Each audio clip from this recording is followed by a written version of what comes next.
Hello and welcome to Afterglow episode 9. Been a little bit since I recorded one of these, but today we're going to be checking out the NES version of Robocop.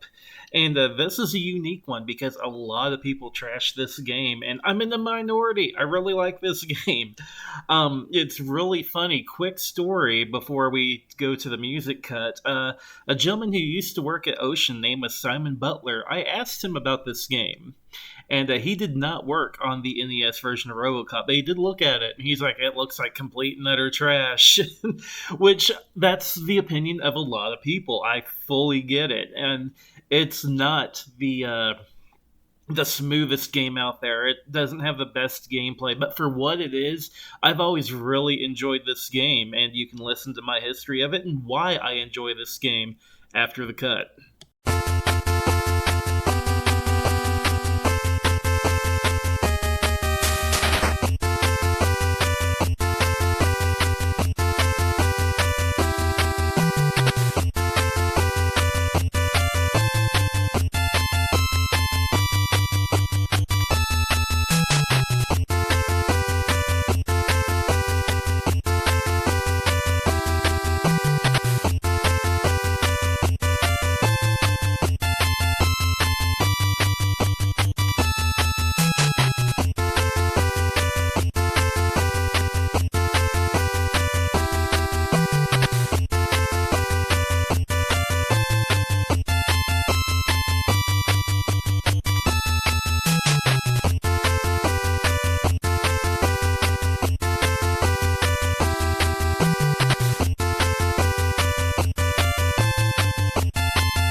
Alright, so my history with this game, probably not very unique. I watched RoboCop at an age where I probably should not have watched it, to be honest, because what a movie for someone 10 or under to see for the first time. Just the mauling of Alex Murphy before he becomes RoboCop, or before his body is turned into RoboCop, I should say. Of course, there is a single topless scene in the movie, maybe more than one. Of course, very, very foul language. Many adult moments, lots of violence, lots of gore.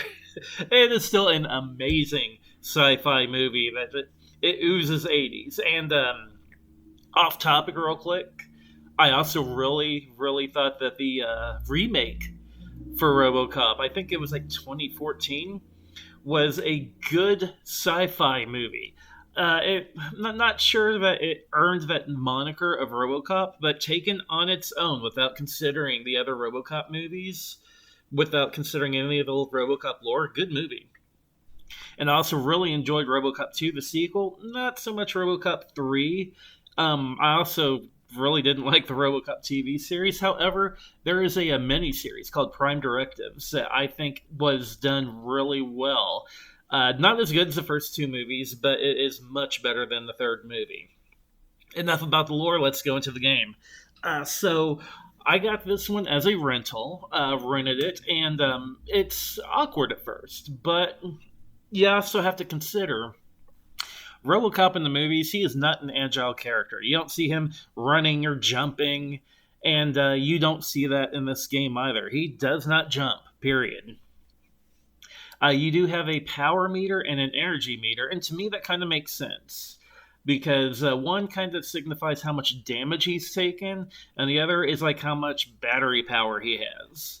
Which, to me, it makes sense.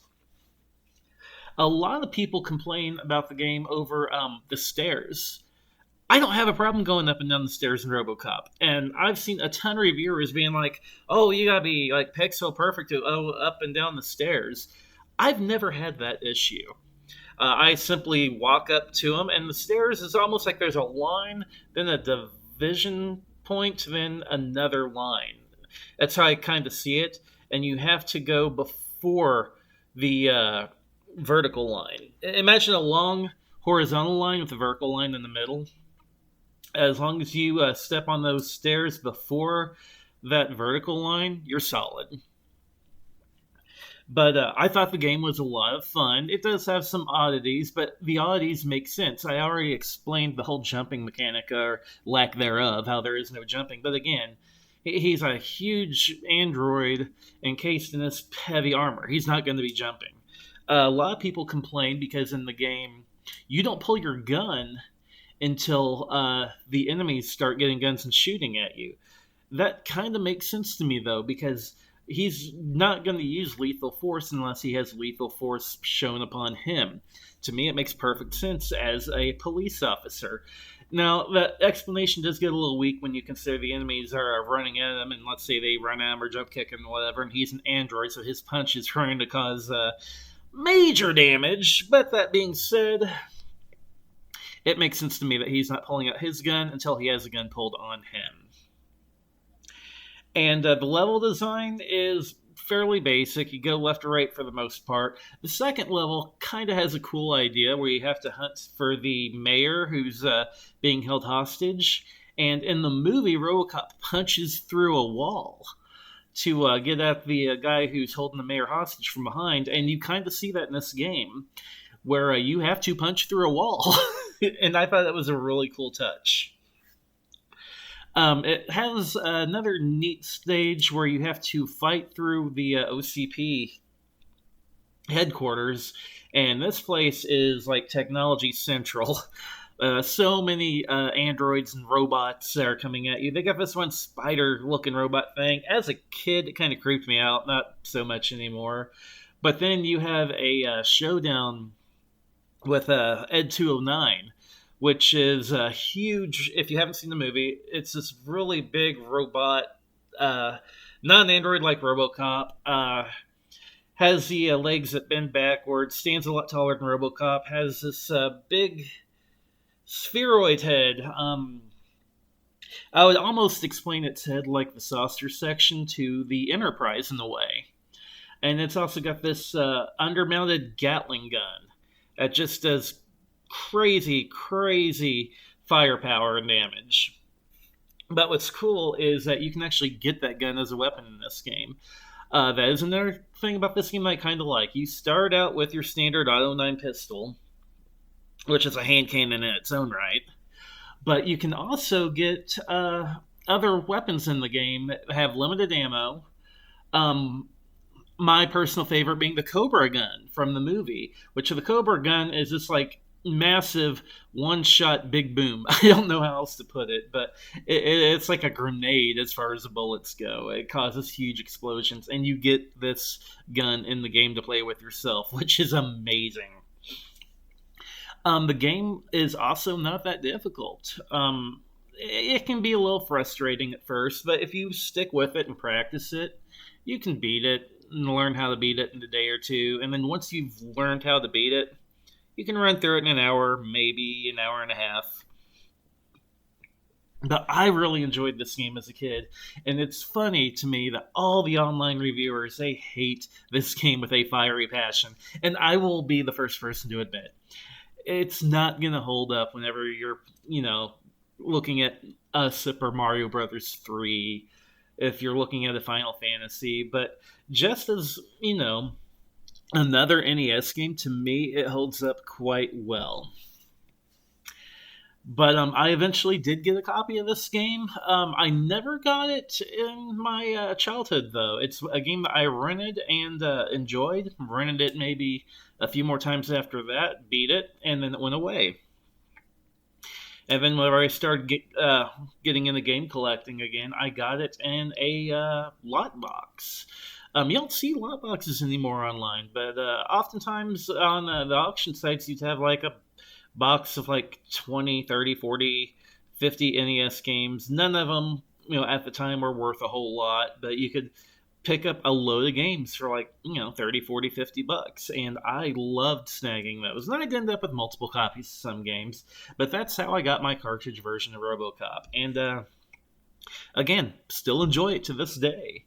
I think it is a fun game. I wouldn't call it fantastic, but I would call it fun. And the limitations of the game, to me, make sense within the lore. And that's a big thing that I think a lot of the reviewers aren't taking into account. is oh well, you've got no jump.